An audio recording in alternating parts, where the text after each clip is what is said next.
الحمد والنعمة لك والملك لا شريك لك لبيك اللهم لبيك لبيك لا شريك لك لبيك إن الحمد والنعمة لك والملك لا شريك لك لبيك اللهم لبيك لبيك لا شريك لك لبيك. الحمد لله وكفى وسلام على عباده الذين اصطفى. أما بعد فأعوذ بالله من الشيطان الرجيم. بسم الله الرحمن الرحيم. والفجر وليال عشر والشفع والوتر والليل إذا يسر. وقال رسول الله صلى الله عليه وسلم لبيك اللهم لبيك لبيك لا شريك لك لبيك إن الحمد والنعمة لك والملك لا شريك لك. صدق الله المولانا العظيم وصدق رسوله النبي الكريم ونحن على ذلك لمن الشاهدين والشاكرين والحمد لله رب العالمين. اللهم صل وسلم وبارك على سيدنا ومولانا محمد وعلى آل سيدنا ومولانا محمد عدد خلقك ورضا نفسك وزينة عرشك ومداد كلماتك. جزا الله عنا محمدا صلى الله عليه وسلم ما هو أهله. رب اشرح لي صدري ويسر لي أمري واحلل عقدة من لساني يفقهوا قولي. محترم ناظرین و سامعین، السلام علیکم ورحمۃ اللہ وبرکاتہ۔ پروگرام حج اسپیشل میں آپ تمام دیکھنے والوں کو، سننے والوں کو خوش آمدید ہے، خیر مقدم ہے۔ اللہ کریم سے دعا ہے اللہ پاک آج کے اس پروگرام کو اپنی بارگاہ میں قبول و منظور فرمایا۔ جو کچھ ہم سنائیں اللہ کریم ہم سب کو عمل کی توفیق عطا فرمائے، آمین یا رب العالمین۔ ناظرین، ذی القعدہ کا یہ آخری عشرہ اور آخری ایام ہیں۔ آج غالباً 29 تاریخ بھی ہو گئی۔ قبل اس کے کہ جو دعا آج پیش کی گئی ہے اس دعا کے حوالے سے گفتگو ہو۔ ہمارے ساتھ الحمدللہ اسٹوڈیو کے اندر حضرت مفتی سیف اللہ صاحب حفظہ اللہ بھی تشریف فرما ہے، ہم ان سے بھی مستفید ہوں گے۔ تو آنے والا جو عشرہ ہے ناظرین، میری یہ خواہش ہے کہ اس عشرے کے حوالے سے آپ کے سامنے کچھ باتیں کی جائیں کہ جو آنے والا عشرہ اتنا عظیم الشان عشرہ ہے، اتنا عظیم عشرہ ہے، اتنی فضیلت ہے، اور الحمدللہ بہت سارے اعمال جو ہمیں کرنے چاہیے، جو کرنے کے اعمال میں چاہتا ہوں ان اعمال کے حوالے سے تھوڑی سی یاد دہانی کرا دی جائے، چونکہ اکثر و بیشتر ایسا ہوتا ہے اور ایسا ہی ہو رہا ہے ہمارے یہاں کہ الحمدللہ رمضان کریم کے حوالے سے تو بہت سی باتیں آتی رہتی ہیں، بیانات ہم سنتے رہتے ہیں، مساجد میں بیانات خطبات ہوتے ہیں، اس پر تذکرہ ہوتا ہے، روزے کے فضائل، تراویح کے فضائل، تلاوت، ذکر و اذکار، لیکن بڑا کم ہم لوگ عشرہ ذی الحجہ کے حوالے سے گفتگو ہوتی ہے۔ یہی وجہ ہے کہ بہت سے لوگوں کو نہیں پتہ کہ ذی الحجہ کا یہ پہلا عشرہ اتنی فضیلت والا ہے کہ اللہ کے نبی صلی اللہ علیہ وسلم فرماتے ہیں کہ اللہ پاک کو عبادت کے اعمال کسی اور دن میں اتنے محبوب نہیں ہیں، پسندیدہ نہیں ہیں جتنے پسندیدہ عبادت کے اعمال ان 10 دنوں میں ہیں۔ اب وہ ان اعمال میں بدنی اعمال بھی ہیں، بدنی عبادت بھی ہے، مالی عبادت بھی ہے، ذکر و اذکار، یعنی ہر قسم کی جو عبادات ہوتی ہیں اور عبادات والے جو اعمال کیے جاتے ہیں، رحمت عالم صلی اللہ علیہ وسلم فرما رہے ہیں کہ اللہ پاک کو کسی اور دن میں، یعنی رمضان کے علاوہ کسی اور دن میں، پورے سال میں اتنے محبوب نہیں ہیں جتنے محبوب اللہ پاک کو نیکی کے اعمال، عبادت کے اعمال ان دنوں میں محبوب ہیں۔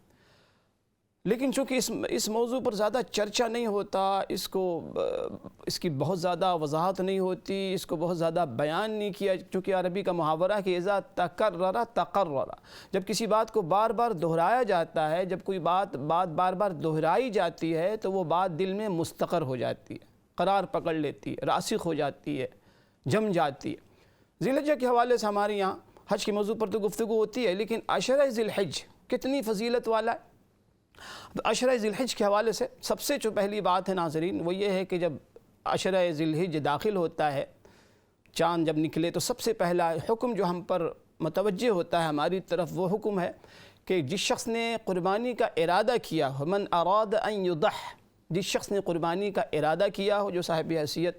ایک بات اور بھی بتا دوں، علماء نے لکھا ہے کہ قربانی ایک ایسا محبوب عمل ہے اس قربانی کے بارے میں آتا ہے کہ قربانی کے دنوں میں اللہ پاک کو قربانی سے بڑھ کر کوئی عمل محبوب نہیں۔ تو علماء نے لکھا ہے کہ ایون آپ صاحب استطاعت نہ بھی ہیں تب بھی کوشش کریں کہ کسی نہ کسی درجے میں آپ شیئر ہی لے لیں کم از کم قربانی کے بڑے جانور میں، تاکہ آپ محروم نہ ہو جائیں اس عظیم الشان فضیلت سے اور نیکی سے۔ اب دیکھیں نا، اصل قربانی کی عبادت کیا ہے؟ قربانی کی اصل عبادت وہ ہے جو حضرت ابراہیم علیہ السلام نے کی کہ اپنے بیٹے کو اللہ پاک کے حکم کی تعمیل میں قربان کر دیا، قربان کرنے کا ارادہ کر دیا اور مذبح چلے گئے، اور ہاتھ میں یعنی ساری تیاری مکمل، ساری کی ساری اسباب کے درجے میں تیاری مکمل، ان کی جو بس میں تھا، اختیار میں تھا، سب کچھ کر گزرے۔ جب انہوں نے چھری رکھی گردن میں تو آواز آئی قد صدقت الرؤیا انا کذلک نجزی ابراہیم، بس کرو، تم نے سچا کر دیا، تم نے حکم کی تعمیل کر دی، تم نے 100% نمبر مارکس حاصل کر لی، بس کرو، بس ہو گیا، ہم نے تمہارا امتحان لینا تھا۔ اصل تو قربانی وہ ہے، یہ جانور کی قربانی۔ اب دیکھیں اللہ پاک کی شان کریمی، دیکھیں کہ اللہ پاک ہم سے جو مطالبہ ہے بچے کی قربانی نہیں ہے، اولاد کی قربانی نہیں ہے، ہم سے جانور کی قربانی کا مطالبہ ہے۔ حالانکہ دونوں میں کوئی مناسبت نہیں، کہاں بیٹی کی قربانی، کہاں جانور کی قربانی، لیکن اللہ پاک کریم ہے، ہماری کمزوریوں کو اللہ پاک ہماری کمزوریوں سے واقف ہیں، اللہ پاک خوب واقف ہے، ہم سے مطالبہ کیا ہے کہ جانور کی قربانی کریں۔ تو ذہن میں رکھیں کہ یہ 10 دن اتنے مبارک ہیں کہ فرمایا گیا کہ ایک دن کا روزہ جو شخص رکھے گا 100 روزے کے برابر ثواب، یا 1000 روزے کے برابر کا ثواب، اس کو ایک روزے کا ثواب۔ اور جو ان 9-10 راتوں میں رات میں قیام کرے گا، شب بیداری کرے گا، اسے شب قدر کے برابر ثواب۔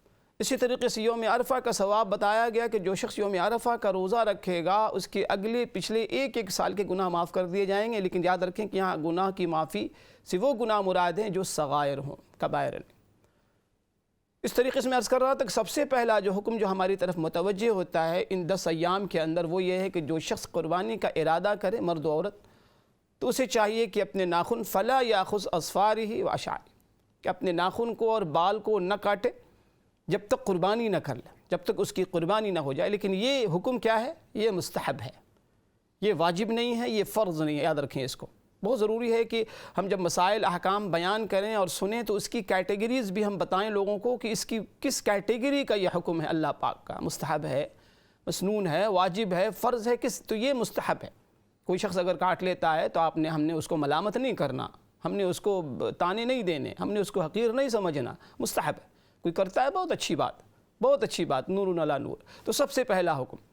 اس کے بعد دیکھیں دوسرا جو عمل ہے وہ حجاج کرام حاجی کر رہے ہوں گے، حج کے لیے اللہ پاک نے ان دنوں میں سے 8 ذی الحجہ سے 4-5 دن اللہ پاک نے متعین کیے ہیں، تو یہ اتنے عظیم الشان ایام ہیں کہ اللہ پاک نے ان ایام کو حج کے لیے عظیم الشان عبادت کے لیے منتخب کیا۔ تیسرا عمل قربانی ہے، بڑا اونچا عمل قربانی۔ ہم میں سے ہر شخص کی یہ کوشش اور تمنا ہونی چاہیے اور کوشش کرنی چاہیے کہ ہم قربانی والے عمل سے محروم نہ رہیں۔ اور اس میں اس مسئلے کو بھی یاد رکھیں ناظرین کہ جو لوگ واقعی صاحب استطاعت ہیں تو انہیں اس بات کی کوشش کرنی چاہیے کہ اچھی اور شاندار ہم قربانی کریں، سستے کے چکر میں نہ ہو، شیئر۔ اور تو ان لوگوں کے لیے جو واقعی صاحب استطاعت نہیں ہیں، جو کسی نہ کسی درجے میں وہ شامل ہونا چاہتے ہیں قربانی کی عبادت، تاکہ محروم نہ رہیں قربانی کے اجر و ثواب سے۔ لیکن جو لوگ صاحب حیثیت ہیں، صاحب استطاعت ہے، دنیا کے سارے کام، ساری چیزیں ہم اچھی اور شاندار کرتے ہیں، کھانا کھانا ہو، ریسٹورنٹ کا انتخاب کرنا ہو، کپڑوں کا انتخاب کرنا ہو، گھروں میں کوئی چیز خریدنی ہو، ایون شوز خریدنے ہوں، فون خریدنے ہوں، تو ہماری خواہش اور تمنا ہوتی ہے کہ اعلیٰ سے اعلیٰ کوالٹی والی چیز ہم خریدیں۔ ہمیں ٹوپی خریدنی ہو، ہمیں تسبیح خریدنی ہو، کوئی بھی چیز آپ لے لیں، ہم کبھی نہیں دکاندار سے کہتے ہیں کہ وہ ذرا سستی ردی چیز مجھے دکھا دیں۔ تو جانور خریدنے کے معاملے میں، قربانی کے معاملے میں کیوں ایسا ہم سوچتے ہیں کہ جی کوئی سستا جانور بتائیے؟ میں تو کہتا ہوں کہ شکر ہے کہ مرغی کی قربانی جائز نہیں، ورنہ لوگ یعنی مرغی کو ہم ترجیح دیتے کہ چلو 3-4 پاؤنڈ میں مرغی ہو جائے۔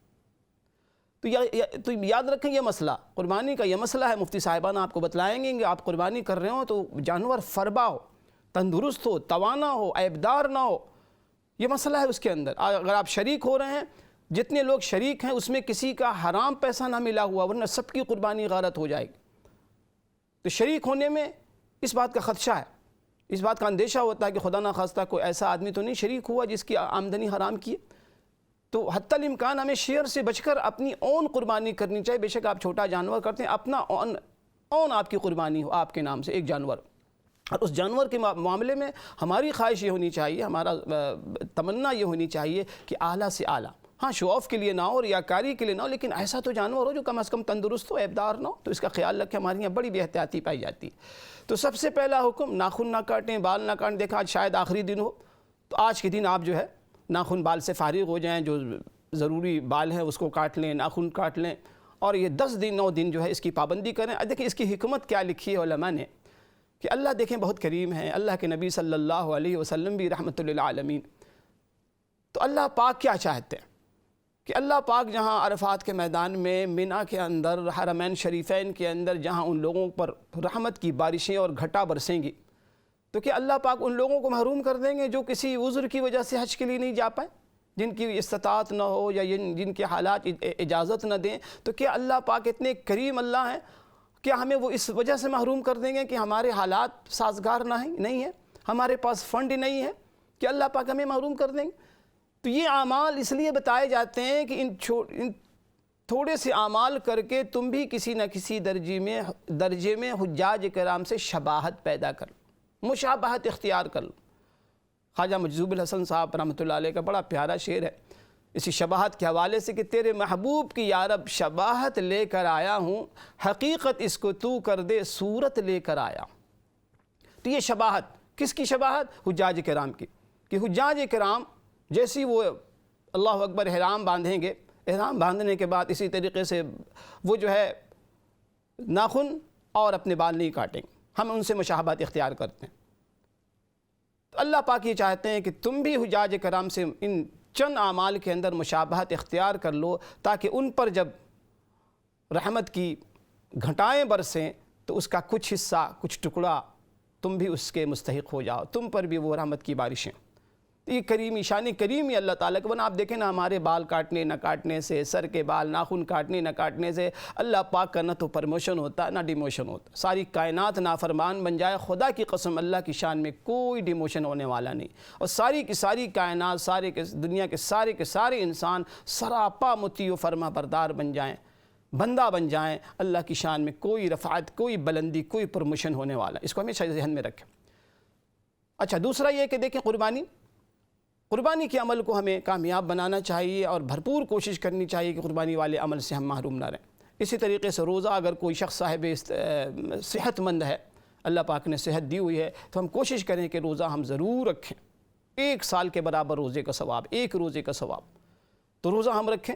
رات میں قیام, ادنا درجہ یہ ہے قیام کا کہ آپ عشاء اور فجر کی نماز باجماعت پڑھیں, جماعت کے ساتھ نماز پڑھیں.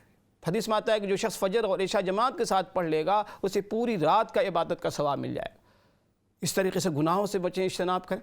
تو انشاءاللہ حضرت مفتی صاحب سے بھی اسی حوالے سے انشاءاللہ ہم مستفید ہوں گے. حضرت کے ملفوظات انشاءاللہ ہم حضرت کو ہم دعوت دیتے ہیں انشاءاللہ. جی السلام علیکم ورحمۃ اللہ. وعلیکم السلام ورحمۃ اللہ خیریت سے وبرکاتہ. حضرت؟ خیر. اللہ کا شکر ہے, بہت بہت شکریہ آپ نے انوائٹ کیا اور اہم موضوع پر بات کرنے کی مجھے موقع اور سعادت عطا فرمائی.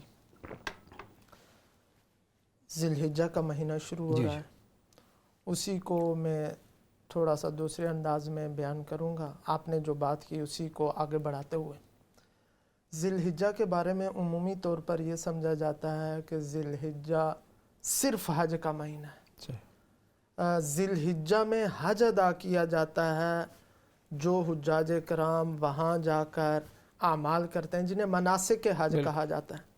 تو ذی الحجہ کا مطلب یہ ہے کہ اس کے اندر مناسک حج ان کے لیے ہیں جن پر حج فرض ہے. وہ مناسک حج کلام اللہ شریف کے اندر فرمایا فَإِذَا قَضَيْتُم مَنَاسِكَكُمْ, خاص ورڈ ہے اس کے لیے. ایک اعمال ذی الحجہ ہیں جن کی طرف آپ نے ڈیٹیل کے ساتھ بیان کیا ہے. تو حج کیا ہے؟ پہلی بات تو یہ ہے کہ حج کیا ہے.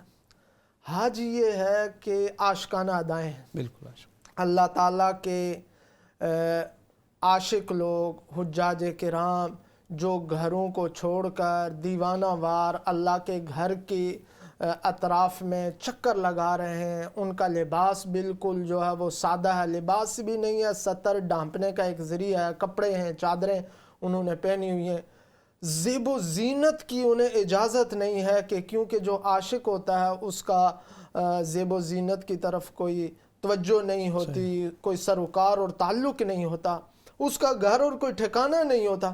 یہی وجہ ہے کہ وہ کبھی مینا میں خیموں میں ہیں، کبھی عرفات کے اندر ہیں، کبھی جو ہے وہ اللہ کی محبت میں اللہ کے دشمن پر پتھر مار رہے ہیں، سنگ باری کر رہے ہیں. یہ ساری عاشقانہ ادائیں.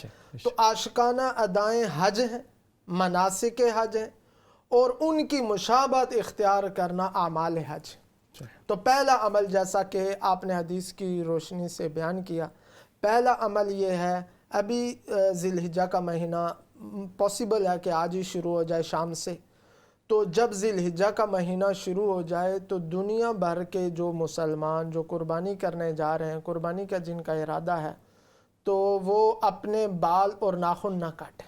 حدیث میں فرمایا گیا یہ انہی کی مشابہت ہے، عاشقانہ اداؤں کی مشابہت. ایک عمل تو یہ ہے. دوسرا عمل یہ ہے جو ان 10 دنوں کے اندر ہے، وہ یہ ہے کہ وہ مناسک حج ادا کریں گے. طواف ہے، وقوف منا ہے، وقوف مزدلفہ ہے، وقوف عرفات ہے، رمی جمرات ہے. یہ اعمال حج ہیں، مناسک حج ہیں. اور دیگر سارے مسلمانوں کے لیے ترغیب دی گئی ہے اعمال ذی الحج کی، ذی الحجہ کے اس عشرے کی. اور جیسا کہ حدیث آپ نے منشن کی کہ ایک دن کا روزہ 1 سال کے روزے کے بقدر، اور رات کا قیام لیلۃ القدر کی طرح اس کی فضیلت ہے. اور ایسی دن اور راتیں ہیں کہ ان کی اللہ تعالیٰ نے قسمیں کھائی ہیں، والفجر ولیال عشر والشفع اور ان راتوں کی اور ان دنوں کی قسمیں کھائی ہیں. اور علماء نے فرمایا ہے کہ اگر رات کا اعتبار کیا جائے، رات کو دیکھا جائے، تو سب سے افضل ترین رات وہ لیلۃ القدر ہے. بے شمار جگہ کے میں قرآن کے اندر اور احادیث کے اندر اس کی بہت سی ترغیب اور فضیلت بیان. اور اگر دن کو دیکھا جائے تو یوم عرفہ ہے. اور یوم عرفہ وہ دن ہے کہ نبی کریم صلی اللہ علیہ وسلم نے فرمایا کہ سب سے زیادہ مغفرت اور بخشش اس دن ہوتی ہے. اور فرمایا کہ حجاج میں سے جو آدمی، ہر حاجی کی بخشش ہو جاتی ہے، جو آدمی اس دن مغفرت کا یقین نہ کرے اس سے بڑا کوئی گناہگار نہیں ہے. اور فرمایا کہ شیطان سب سے زیادہ خائب و خاسر اپنے سر پر مٹی ڈالتا ہے وہ اس دن، سوائے یوم بدر کے. یوم بدر کو اس کو بہت زیادہ ذلیل اور خائب و خاسر ہونے پڑا، اور اس کے بعد یوم عرفہ کو ہر سال. تو یہ اس دن بھی جو ہے نا وہ روزہ رکھنے کی ہم کوشش کریں. جتنے 9 دن بنتے ہیں، 10واں دن تو یوم نحر ہے، اس دن تو اجازت نہیں ہے، تو 9 دن اور بالخصوص یوم عرفہ کو روز. اور یوم عرفہ کے حوالے سے ایک اور فضیلت بھی آئی ہے. نبی کریم صلی اللہ علیہ وسلم نے فرمایا جو کوئی یوم عرفہ کو اپنے آپ کو گناہوں سے بچائے تو اس کی بخشش بھی ہو جاتی ہے. یہ بھی حقیقت میں انہی حاجیوں کے ساتھ مشابہت ہے، وہ میدان عرفات میں ہیں. تو یہ ایک یہ ہے کہ زیب و زینت کو ترک کرنے میں ان کے ساتھ مشابہت، دوسرا یہ ہے کہ اعمال کے اندر ان کے ساتھ مشابہت، اور تیسرا یہ ہے کہ قول و قرار میں ان کے ساتھ مشابہت. وہ یہ ہے کہ وہ دیوانہ وار توحید کا اور حاضری کا جو ہے وہ کلمہ پڑھتے ہیں، لبیک اللہم لبیک. تو دیگر تمام اہل ایمان کو جو دنیا میں جہاں کہیں بھی ہیں وہ تکبیر کہیں، اللہ اکبر لا الہ الا اللہ واللہ. ان ایام میں بھی تسبیح و تکبیر بطور خاص کہیں. اور 9 ذی الحجہ سے لے کر 13 ذی الحجہ تک تو واجب ہے، ہر نماز کے بعد ایک دفعہ پڑھنا واجب ہے. یہ مشابہت ہے. اور چوتھی مشابہت یہ ہے کہ قربانی کریں. حاجیوں کے اوپر بھی قربانی ہوتی ہے، تو اور جو بھی صاحب استطاعت ہوں، جیسا کہ آپ نے ترغیب دی ہے تفصیل کے ساتھ کہ کوشش کریں. یہ بعض لوگ یہ سمجھتے ہیں کہ میرے اوپر قربانی نہیں ہے تو میں قربانی کروں تو کیا ہے. حدیث میں واضح طور پر اس کی زیادہ فضیلت آئی ہے. جو آدمی قربانی کرے اس کے ہر بال کے بدلے میں ایک جو ہے وہ نیکی ملتی ہے، وہ الگ فضیلت ہے. لیکن جو آدمی استطاعت نہیں ہے اور اس کے باوجود وہ کر سکتا ہے، تو یعنی کسی طرح اپنے آپ کو جو ہے نا وہ کنٹرول کر کے کر سکتا ہے، تو اس کی اور زیادہ فضیلت ہے. جتنی عبادت میں مشقت ہوتی ہے اتنی زیادہ. تو لہٰذا ان ذی الحجہ کے اندر ہم اعمال ذی الحجہ کو کرنے کی کوشش کریں. اللہ تعالی ہم سب کو اعمال ذی الحجہ کرنے کی توفیق عطا فرمائے، اور جو لوگ حجاج کرام مناسک حج کر رہے ہیں اللہ تعالیٰ ان کے مناسک کو قبول فرمائے اور انہیں حج مبرور عطا فرمائے۔ آمین آمین آمین، بہت شکریہ احمد صاحب۔ تو ناظرین، حج کے حوالے سے، ایام ذی الحجہ کے اعمال کے حوالے سے بھی آپ نے گفتگو سنی، حج کے ارکان کے حوالے سے بھی۔ اس میں دیکھیں بہت ضروری یہ چیز یہ ہے کہ خاص کر کے قربانی کے حوالے جالس جو لوگ حج پہ چلے گئے ہیں، اللہ ان کے حج کو قبول و منظور فرمائے، ان کے حج کو حج مبرور مقبول فرمائے، اور حج کو ان کی پوری زندگی کے لیے اسلامی ایمانی تبدیلی کا ذریعہ بنائے۔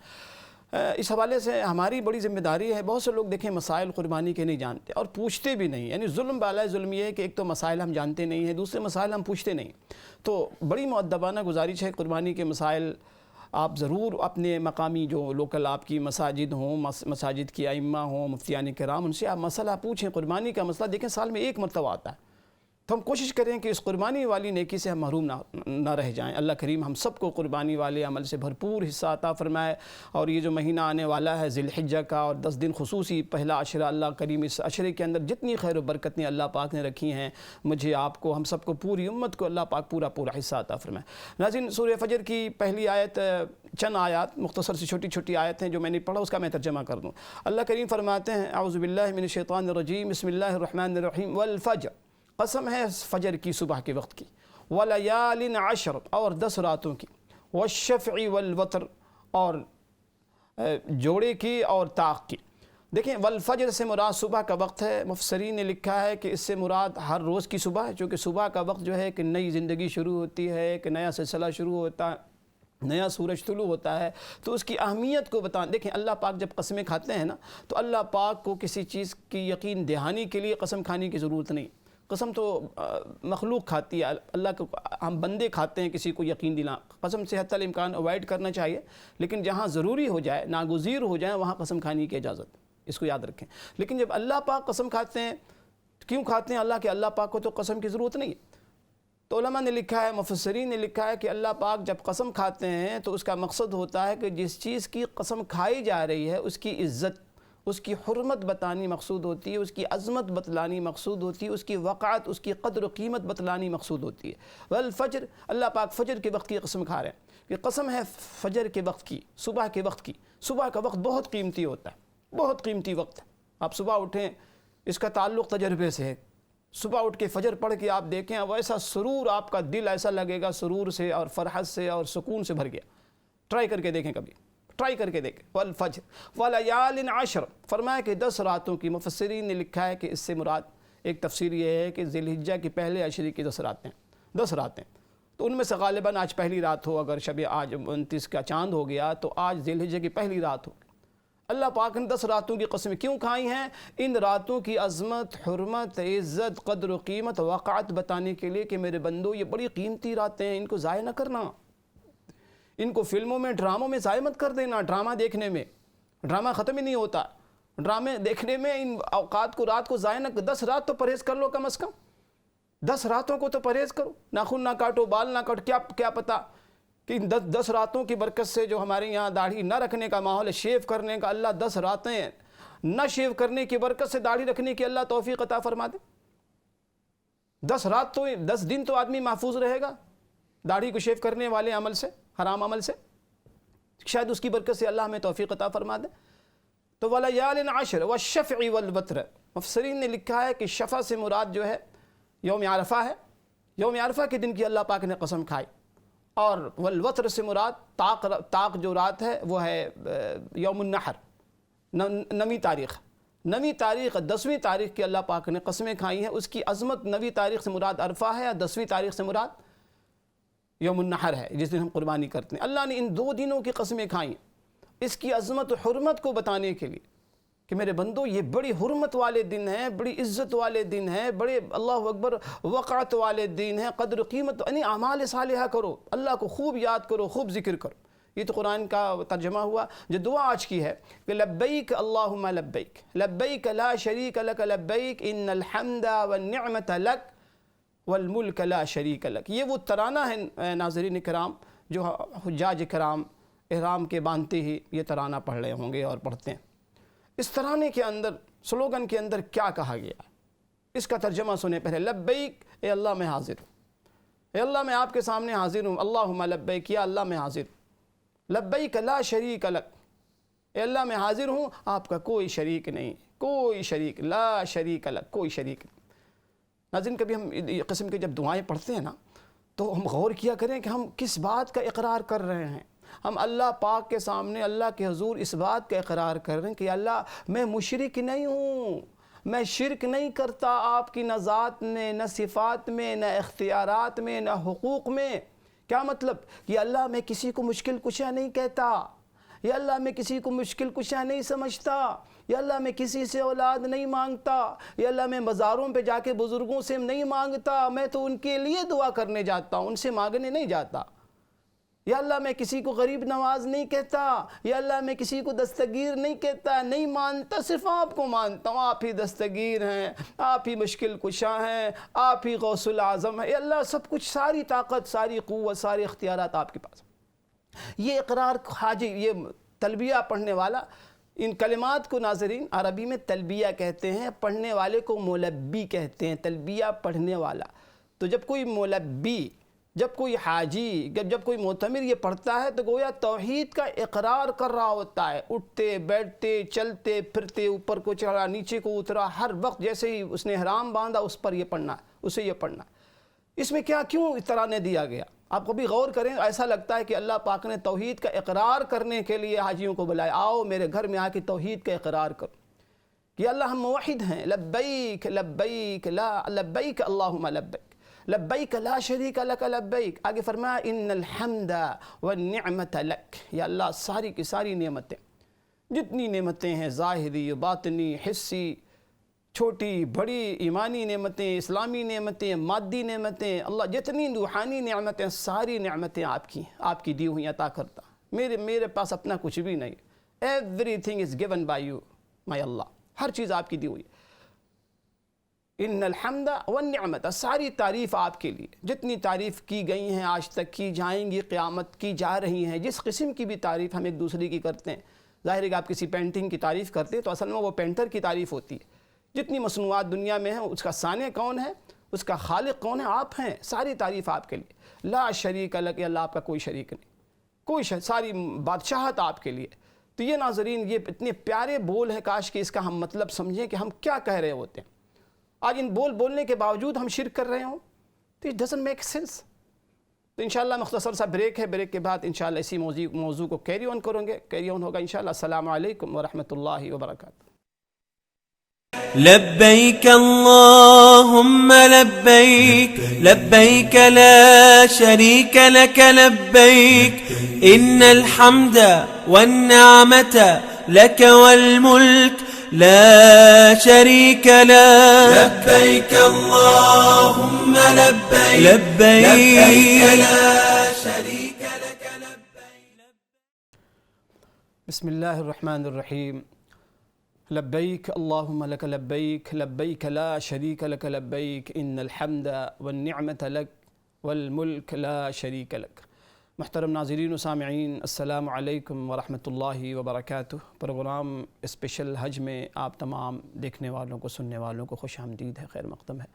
اللہ کریم سے دعا ہے اللہ پاک ہم سب کے سننے سنانے کو اپنی بارگاہ میں قبول و منظور فرمائیں، اور جو کچھ ہم سنائیں اللہ کریم ہمیں عمل کی توفیق عطا فرمائیں۔ جو لوگ حج کو گئے ہوئے ہیں ناظرین یا جا رہے ہیں، جا چکے ہیں، دعا کیجیے گا اللہ تمام حج میں جانے والوں کی حاضری قبول فرمائے، ان کے حج کو حج مقبول و مبرور اللہ پاک بنائے، اور ان کے لیے آسانیاں پیدا فرمائے، ہر قسم کی مشکل سے، ہر قسم کی رکاوٹ سے، ہر قسم کی اللہ اکبر پریشانی سے اللہ ان کی حفاظت فرمائے، ان کے لیے آسانیاں پیدا فرمائے، بخیر و عافیت وہ سارے اپنے گھر کو واپس آئیں، جہاں جہاں سے وہ گئے ہیں اللہ ان کے گھروں میں بھی، گھر والوں کو اللہ کریم ان کے لیے بھی آسانیاں پیدا فرمائیں، اور جو لوگ اب تک نہیں جا سکے ہیں، جانا چاہتے تھے، بڑی تڑپ ہے انہیں، بڑی تمنا ہے، اللہ پاک ہم سب کو، آپ سب کو، جتنے لوگ نہیں گئے ہیں اللہ ہمیں بھی بار بار حرمین شریفین کی حاضری نصیب فرمائے۔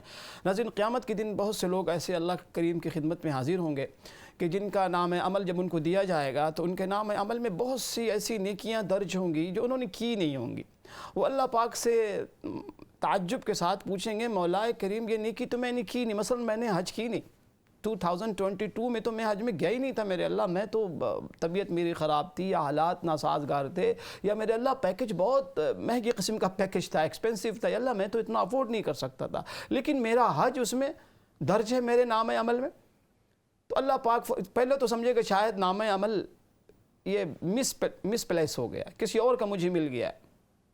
اللہ پاک فرمائیں گے نہیں, یہ تمہارا ہی نام عمل ہے, تمہارا ہی اعمال نامہ, اور یہ حج یہ نیکیاں تم نے بے شک نہیں کی, لیکن اس لیے درج ہیں کہ تمہاری بڑی تمنا تھی, تمہاری بہت آرزو تھی. جب تم حج کے لیے جانے عازمین حج کو دیکھتے تھے, جاتے ہوئے خبر سنتے تھے, تو تمہاری آنکھیں اشک بار ہو جاتی تھی, بڑی تمنا ہوتی تھی, تم رشک کرتے تھے یا اللہ کاش کہ میں بھی, کاش کہ میں بھی جاتا ہوں, میرے دوست گئے, میرے بھائی گئے, میرے رشتہ دار گئے, میرے والدین گئے, میرے فلاں عزیز گئے, یا اللہ کاش کہ میں بھی جاتا. اور تمہارے اندر تم مچل رہے تھے جانے کے لیے, تمہارے اندر بڑی تڑپ تھی. تو اس تڑپ کی وجہ سے, اس نیت کی وجہ سے, اس جذبے, پیارے جذبے کی وجہ سے میں نے اس مقبول حج کا عمل تمہارے نام عمل میں لکھ دیا ہے.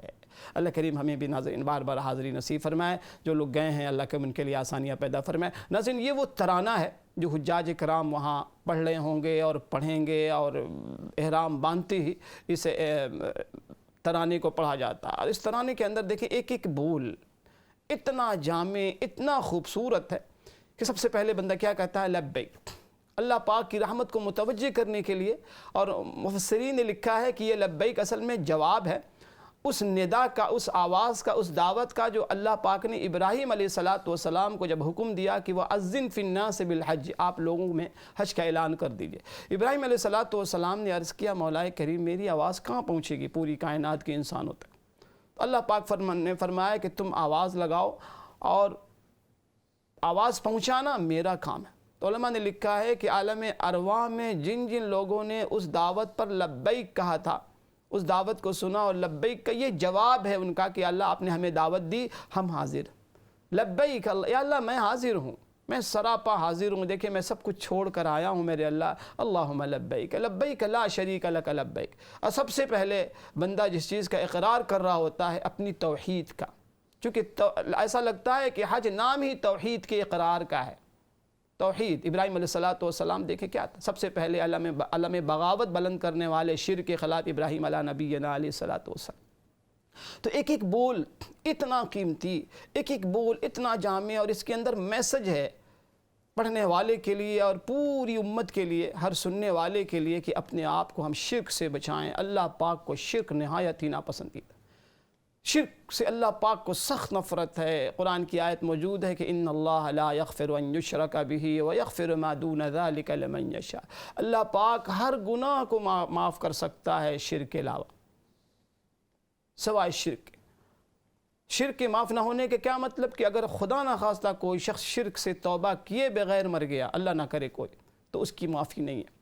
ہاں شرک کی معافی مانگ لیجیے. اگر جانے انجانے میں ہم سے شرک ہو گیا ہے, ہم نے کسی کو دستگیر سمجھا ہوا ہے, کسی کو مشکل کشا, کسی کو ملنگ شاہ, کسی کو ملنگا سرکار, کسی کو نوری سرکار, کسی کو دلہن سرکار, پتہ نہیں کتنی سرکاریں ہم نے بنائی ہوئی, تو جانے انجانے میں دیکھیں اب بھی ٹو لیٹ نہیں ہے. 2 رکعت نماز پڑھیے, صلاۃ التوبہ, اللہ پاک سے معافی مانگ لیجیے کہ میرے اللہ تو نے تو ہمیں توحید کی دعوت دی تھی, تو نے ہمیں توحید سکھایا.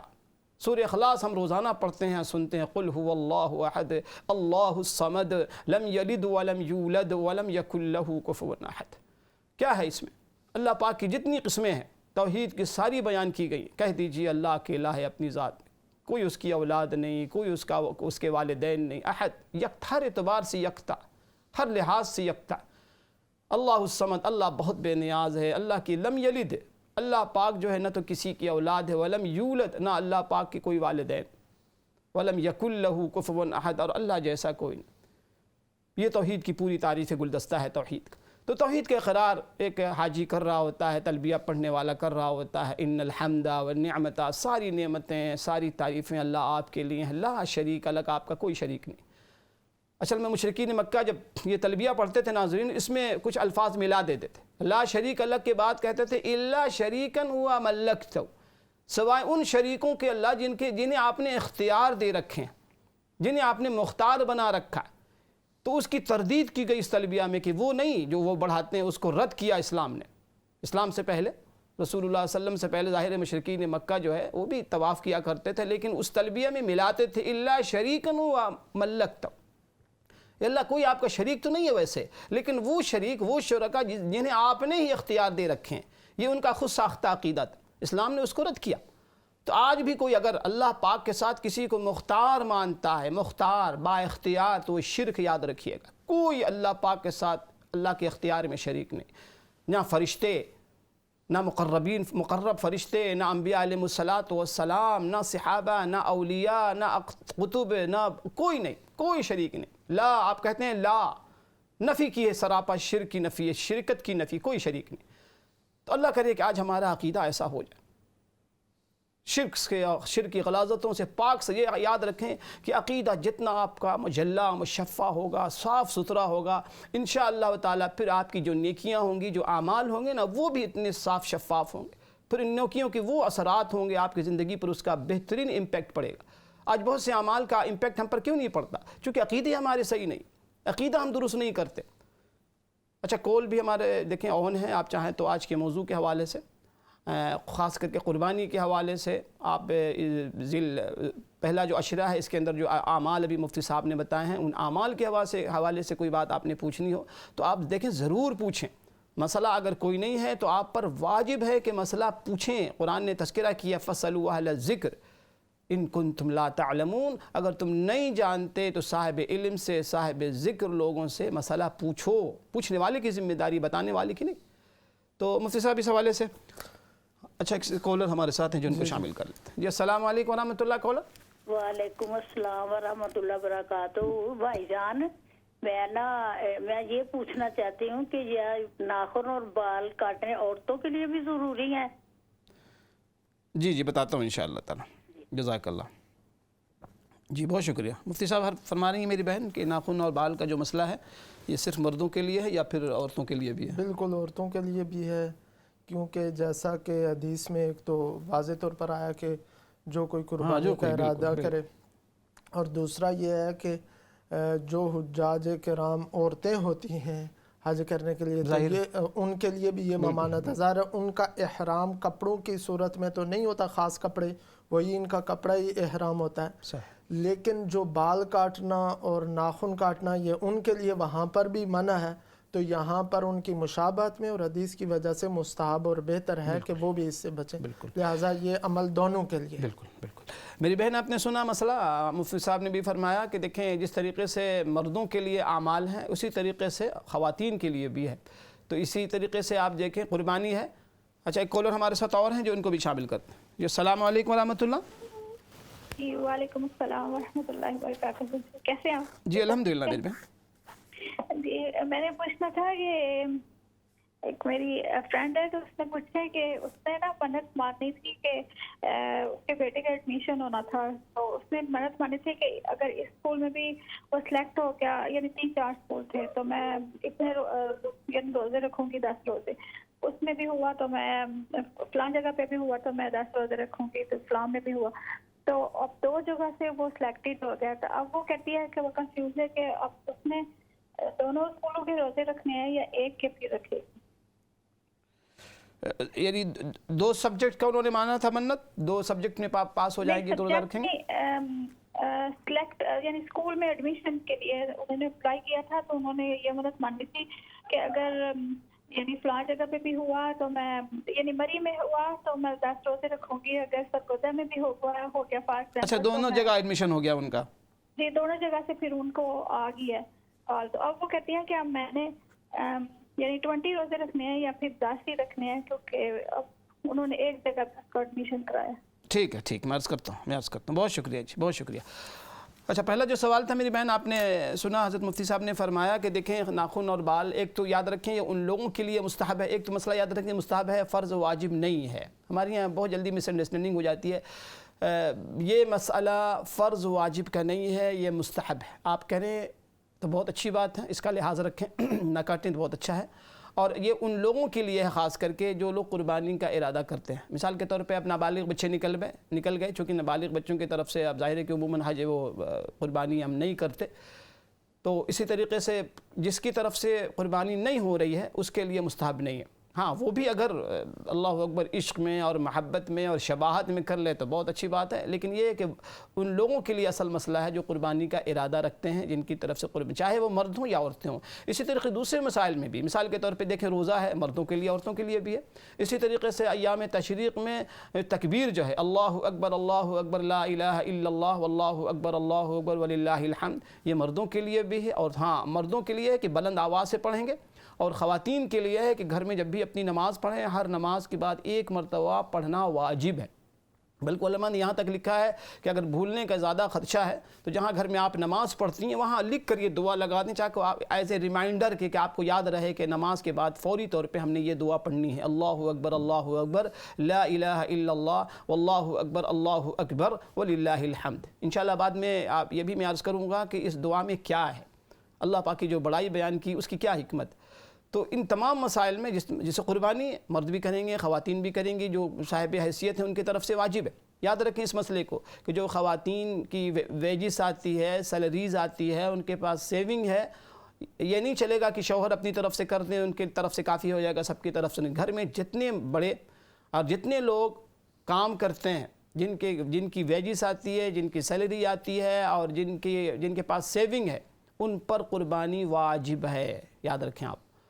ہاں بقیہ اور لوگوں کی طرف سے آپ کا دل چاہے تو والدین کی طرف سے کریں، سب سے بڑھ کے رحمت عالم صلی اللہ علیہ وسلم کی طرف سے کریں، اور جب قربانی کریں تو اس کا خیال رکھیں کہ حشاش بشاش ہو کے کریں، پھر کنجوسی کا مظاہرہ نہ ہو کہ سستا والا ڈھونڈ دیجئے اور 25 پاؤنڈ میں کوئی جان نہیں، بالکل خوش دلی کے ساتھ، خوش طبعی کے ساتھ، چونکہ یہ اللہ پاک کی بارگاہ میں آپ نذرانہ اور ہدیہ پیش کر رہے ہیں۔ کل ایک صاحب نے قربانی کے لیے ماشاءاللہ 25 انبیاء علیہ السلام کی طرف سے کروائے۔ ایک بھائی ہمارے ماشاءاللہ انہوں نے کہا میری خواہش ہے کہ دن انبیاء علیہ السلام کا تذکرہ قرآن میں آتا ان کی طرف سے قربانی کر دوں میں، بہت اچھی بات۔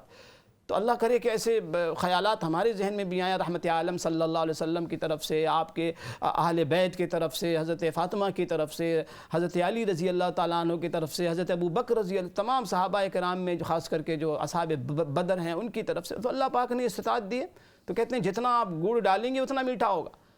تو عبادت میں ہمیں اس قسم سے ایسی وہ سوچ نہیں رکھنی چاہیے۔ یقین کریں کہ آپ جب قربانی کریں گے تو جو قربانی لینے والا ہے، جس کے لیے آپ قربانی دے رہے ہیں، وہ تو ہر چیز کا مالک ہے۔ کیا وہ آپ کے مال میں برکت نہیں دے گا؟ 10 گنا زیادہ اور 1000 گنا زیادہ آپ کو نہیں دے گا؟ اس لیے قربانی کے سلسلے میں بالکل خوش طبعی کا مظاہرہ کریں، خوش دلی کا مظاہرہ کریں۔ تو دوسرا سوال مفتی صاحب میری بہن نے پوچھا ہے کہ انہوں نے منت مانی تھی، ان کی ایک فرینڈ نے، سہیلی نے، کہ بچے کا اگر اس اسکول میں ایڈمیشن ہو جائے کہ 10 روزے رکھوں گی، اور ایک اور اسکول میں ایڈمیشن کے لیے انہوں نے کوئی ٹیسٹ دیا تو وہاں بھی ایڈمیشن ہو گیا، تو انہوں نے 10 روزے کی منت مانی تھی اور دونوں جگہ ایڈمیشن ہو گیا، تو کیا ان کے پر 20 روزے واجب ہیں یا 10؟ ایسی صورت میں چونکہ انہوں نے منت مانی ہے ایڈمیشن ہونے پر روزے رکھنے کی، تو ایڈمیشن ہو گیا ہے، دونوں میں ہوا ہے، تو 10 روزے ہی کافی ہوں گے، کیونکہ اصل منت کا تعلق ان کا کام ہونے سے ہے، تو کام ہو گیا تو لہٰذا 10 روزے ہی ہوں گے، 20 نہیں ہوں گے۔ 20 نہیں ہوں گے۔ سیکھ میری بہن نے آپ سنا، مفتی صاحب فرما رہے ہیں کہ آپ کا مقصد تھا ایڈمیشن کا، اور تو ایڈمیشن ہو گیا تو 10 روزے بھی آپ اگر رکھ لیں نفلی روزہ تو انشاءاللہ وہ سفیشینٹ ہوگا، کافی ہوگا۔ ہمارے ساتھ ایک اور کالر ہیں جو ان کو شامل کرتے ہیں۔ السلام علیکم ورحمۃ اللہ۔ وعلیکم السلام ورحمۃ اللہ وبرکاتہ۔ کیا حال ہے مفتی صاحب؟ آپ کو بھی سلام، اور جی الحمدللہ، اللہ جو پاک مفتی کرم صاحب ہے۔ ہیں ان کو بھی سلام۔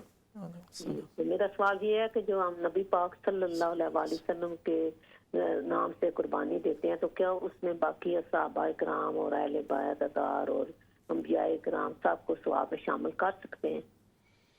جی عرض کرتا ہوں، بہت شکریہ آپ کی کال کا۔ جی مفتی صاحب یہ فرما رہی ہیں میری بہن کہ جو ہم نبی پاک علیہ السلام کی طرف سے جو قربانی کریں تو کیا ان میں ہم تمام صحابہ کرام اہل بیت کو شامل کر سکتے ہیں؟ بالکل کر سکتے ہیں۔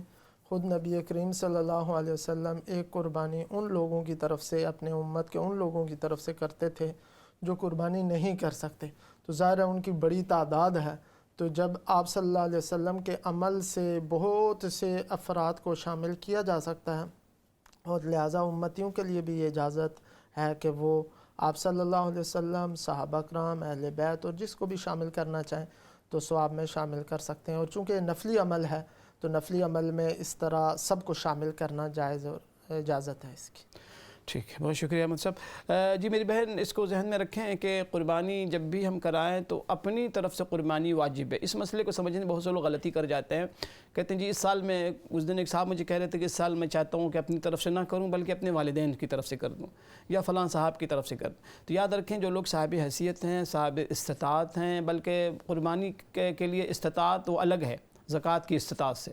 علماء نے یہاں تک لکھا ہے کہ قربانی کے دنوں میں بھی اگر آپ کے پاس اتنے پیسے آ جاتے ہیں کہ اس سے قربانی ہو جائے تو آپ ضرور قربانی کر لیں، زکوٰۃ والا نصاب کو نہ دیکھیں۔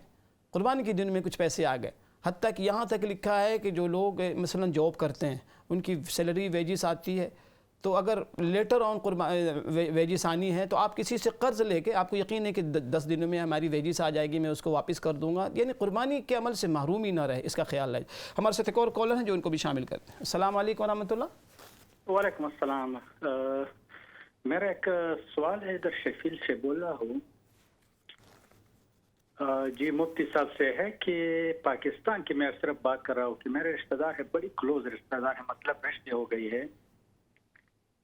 جی، اور اس کی مطلب جو کمائی ہے وہ بالکل 100% مجھے پتہ ہے کہ وہ حرام کمائی ہے، تو ادھر اگر ہم جائیں گے غم خوشی ہوں گے تو ادھر کھانا کس طرح ہوتا ہے؟ یہ بہت فکر سوچ کی بات ہے، تو ہمیں کہ اگر ادھر جائیں گے اور کچھ نہیں کھائیں گے تو پھر اس کی بھی ناراضگی ہوں گی کیا؟ آپ اس بارے میں تھوڑے سے مفتی صاحب سے میں چاہتا ہوں کہ اس کی وضاحت میرے لیے کریں پلیز۔ ٹھیک ہے بھائی، میں عرض کرتا ہوں، شکریہ، بہت شکریہ جی، بہت شکریہ جی۔ ہمارے ایک اور کالر ہیں جو ان کو بھی شامل کر دیجیے۔ السلام علیکم ورحمۃ اللہ۔ وعلیکم السلام ورحمۃ اللہ وبرکاتہ۔ مفتی صاحب میں کام نہیں کرتی ہوں، میں بینیفٹ لیتی ہوں، میرے پاس زیادہ تر 700 پاؤنڈ یہ ہے کیش، یہ ہے سیونگ میں ہے، تو میرے اوپر زکوٰۃ سوری میرے اوپر قربانی فرض ہے؟ ٹھیک ہے جی، اور میں عرض کرتا ہوں میری بہن بینیفٹ آپ لے جی، ٹھیک ہے میں عرض کرتا ہوں جی۔ نیکسٹ کالر، السلام علیکم ورحمۃ اللہ۔ وعلیکم السلام مولانا صاحب، میں نے پوچھنا تھا کہ میری ممی ڈیڈی فوت ہو چکے ہیں جی جی، تو میں نے ان کی قربانی کرنی ہے، جو کو ہوتی ہے نا اس میں حصہ ڈالنا ہے، تو ایک قربانی سے دونوں کو ثواب ہو سکتا ہے کہ ایک کو ہی ہو سکتا ہے؟ ٹھیک ہے عرض کرتا ہوں انشاءاللہ جی۔ نیکسٹ کالر، السلام علیکم ورحمۃ اللہ۔ السلام علیکم کالر۔ السلام علیکم مفتی صاحب۔ جی جی، وعلیکم السلام مفتی صاحب، میں یہ پوچھنا چاہ رہی تھی کہ وعلیکم السلام جی جی ٹی وی بند کر دیں یا آواز کم کر دیں پلیز۔ بھائی یہ آواز مجھے بند کرنے نہیں آ رہی اس کے، میں یہ پوچھنا چاہ رہی تھی کہ یہ ایک پیٹ میں نے رکھا ہوا تھا۔ ٹی وی کی آواز آپ بند نہیں کریں گے تو آپ کی آواز جو کلیش کرے گی نا، بعض گشت ہوگی آواز۔ جی جی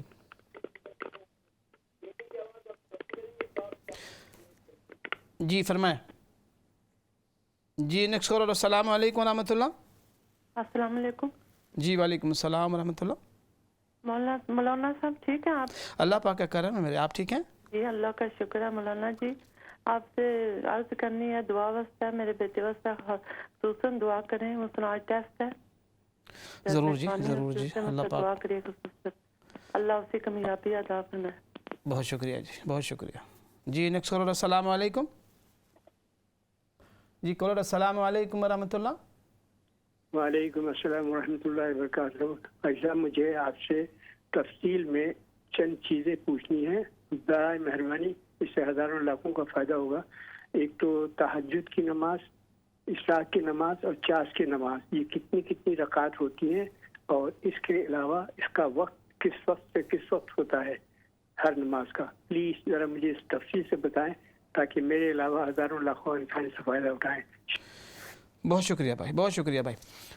اچھا اگلا جو سوال تھا میری بہن نے پوچھا تھا کہ نبی پاک علیہ الصلوۃ والسلام کی قربانی کی جائے، اور اس میں دیکھیں نفلی قربانی میں اس کی گنجائش ہے کہ آپ دعا میں سب کو شامل کر لیں، لیکن قربانی کا مسئلہ یاد رکھیں، قربانی ایک بندے کی طرف سے ایک قربانی میں ایک ہی بندے کی طرف سے کی جا سکتی ہے، کی جاتی ہے۔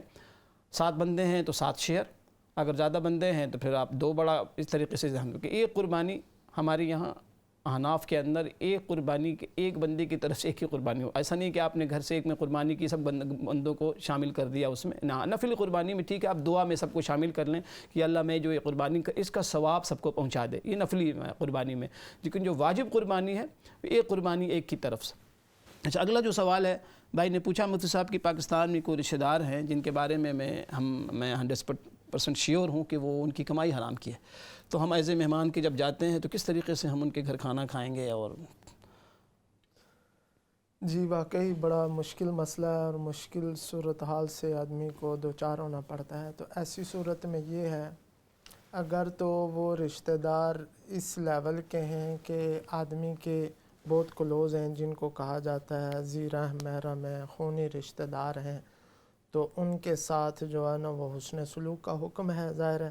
تو آدمی جائے اور جا کر اپنے آپ کو کھانے سے بچائے. لیکن اگر جو ہے وہ پھر بھی اس کے باوجود جو ہے وہ کھانا دے دیں تو ایسی صورت میں پھر آدمی اتنی اماؤنٹ صدقہ کر دے غربا کو, جو ہے نا جتنی اماؤنٹ کا وہاں پر کھانا کھایا ہے یہ صدقہ کر دے ایسی. اور اگر ایسے رشتہ دار ہیں جن کے ساتھ ایسا کوئی کلوز رشتہ نہیں ہے تو پھر تو جو ہے نا وہاں سے کھانے سے انکار کر دے, کیونکہ واضح طور پر شریعت کا حکم بھی ہے اور جو ہے نا وہ اس طرح کی بات نہیں ہے. تو اب وہ اس پر عمل کر لیں, جو بھی صورتحال ہے اس پر عمل کر لیں. ٹھیک ہے سر. دوسرا مسئلہ چونکہ وقت کم ہے, میری بہن آپ نے سن لیا ہوگا, سوری بھائی آپ نے, کہ حرام جو کمائی بہرحال حتی الامکان تو اس بات کی کوشش کرنی چاہیے لیکن حسن سلوک کے ساتھ, بڑی نرمی ہمدردی کے ساتھ, کہ ان کی دل آزاری کیے بغیر بڑی حکمت کے ساتھ آپ معذرت کریں. ظاہر ہے کہ حرام کا تو پھر ایک لقمہ بھی حرام ہے نا, ایک لقمہ بھی حرام. آپ شیور ہیں تو بہتر یہ ہے کہ بڑے اچھے انداز سے آپ, بلکہ ان کو آپ دعوت بھی دیں, آپ ان کو بڑے پیار سے حسن سلوک سے, چونکہ حدیث ہے کہ لا طاعۃ لمخلوق فی معصیۃ الخالق, کہ اللہ پاک کی نافرمانی میں کسی کے طاعت جائز نہیں. اس کو ذہن میں رکھیں کہ کسی کو خوش کرنے کے لیے ہم اللہ پاک کو ناراض نہیں کر سکتے, اور حرام کمائی کا تو بڑا مسئلہ ہے کہ آپ کھائیں گے تو پھر آپ کا مسئلہ ہے, تو اس لیے حتی الامکان بچنے کی آپ کوشش کریں. اس کے بعد میری بہن نے پوچھا ہے کہ وہ کام نہیں کرتی. دیکھیں کام کرنا ضروری نہیں ہے, سیونگ, اگر آپ کام کرتے ہیں یا آپ کے پاس, اس کو یاد رکھیں, جو لوگ ریٹائرمنٹ لے چکے ہیں, پینشن ان کو مل رہی ہے, آپ کے پاس حج کے ایام کے قربانی کے ایام کے اندر آپ کے پاس اتنی سیونگ ہے جس سیونگ سے تمام ضروریات کے علاوہ اتنی سیونگ بچ گئی ہے جس سے آپ ایک جانور خرید سکتے ہیں, یا جانور خریدنے کا پیسہ تو نہیں ہے لیکن شریک ہو سکتے ہیں, شیئر لے سکتے ہیں, تو آپ پر بھی قربانی واجب ہے. یاد رکھیے گا اس کو, چاہے وہ پینشن والے ہوں, بینیفٹ والے ہوں, الاؤنس والے ہوں, کوئی بھی کوئی شخص مستقل ہو, جاب لیس ہو, نوکری تو نہیں ہے لیکن سیونگ اس کے پاس اتنی ہے کہ قربانی کے ایام میں اتنا پیسہ بچتا ہے تمام ضروریات سے کہ وہ جانور خرید سکتا ہے. بڑا اگر اپنا اون تو خریدے, پھر شیئر نہ کرے. شیئر تو بالکل آخری درجہ ہے کہ آپ قربانی کا جانور خریدنے کا, آپ کے مثال کے طور پہ 100 پاؤنڈ بھی نہیں آپ کے پاس ایک گوٹ خریدنے کی, ایک شیپ خریدنے کی, پھر آپ کے پاس مجبوری ہے کہ جی آپ کسی ایسے ملک میں آپ شیئر کر لیں. اچھا, اس کے علاوہ میری بہن نے پوچھا کہ میرے والدین فوت ہو چکے ہیں, تو دیکھیں دونوں کی طرف سے آپ جو ہے قربانی جو ہے ایک قربانی کریں گے اگر تو دعا میں دونوں کو شامل کر لیں, کوئی مسئلہ نہیں ہے. اس کے بعد دعا کی درخواست کی میری بہن نے, اللہ کریم آپ کے بچے کو شفاء کاملہ عاجلہ بلکہ تمام بیماروں کو اللہ کریم شفاء کلی عطا فرمائے. اس کے بعد بھائی نے تہجد کی نماز اور اشراق چاشت کی نماز کے بارے میں پوچھا ہے. دیکھیں تہجد کی نماز کا وقت جو ہے نا عشاء کی بعد سے شروع ہوتا ہے اور آپ صبح صادق تک پڑھ سکتے ہیں. افضل ترین یہ ہے کہ آپ جو ہے رات کے آخری پہر میں پڑھیں, لیکن سارا وقت تہجد کا ہے. اور اسی طریقے سے اشراق اور چاشت ہے. اشراق جو ہے سورج کے طلوع ہونے کے بعد سے شروع ہوتا ہے اور 1 گھنٹہ 1.5 گھنٹہ وہ رہتا ہے. اس کی گھنٹے 1.5 گھنٹے کے بعد آپ چاشت کی نماز پڑھ سکتے ہیں, 2 بھی پڑھ سکتے ہیں, 4 بھی پڑھ سکتے ہیں, 8 بھی پڑھ سکتے ہیں. انشاءاللہ پھر اگلے ویڈنسڈے کو ایک نئی دعا کے ساتھ, نئے موضوع کے ساتھ, اپنی دعاؤں میں یاد رکھیے گا. السلام علیکم ورحمۃ اللہ وبرکاتہ. لبيك اللهم لبيك لبيك لا شريك لك لبيك إن الحمد والنعمة لك والملك لا شريك لك. لبيك اللهم لبيك.